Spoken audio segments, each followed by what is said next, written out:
Fascist হাসিনার কিভাবে পতন হয়েছে। সেখানে হাসিনা একটা বৈষম্য করেছিল, এই বৈষম্যবিরোধী আন্দোলনে একটা গণ অভ্যুত্থান হয়েছে। আপনি এসে সে হাসিনার যদি চরিত্র অর্জন করেন, অবলম্বন করেন, এই শিক্ষকদের সাথে যে বৈষম্য করেন, হাসিনার যে অবস্থা হয়েছে আপনার সে একই অবস্থা হবে।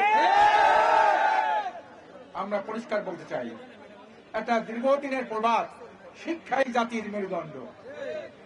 আর এই শিক্ষারিগর যারা তারা হলেন শিক্ষক। এই শিক্ষকদের প্রায় 93% শিক্ষক আজকে তার অধিকার বঞ্চিত।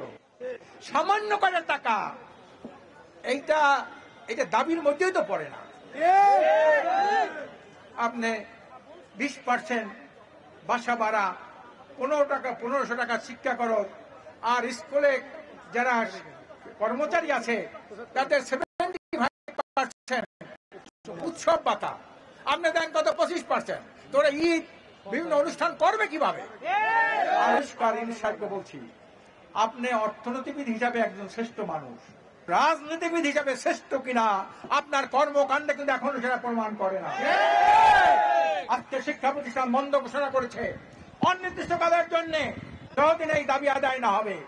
আপনার কানে এটা যায় না, আপনার উপদেষ্টা আপনার কানে দেয় না, গোয়েন্দারা আপনার কানে দেয় না।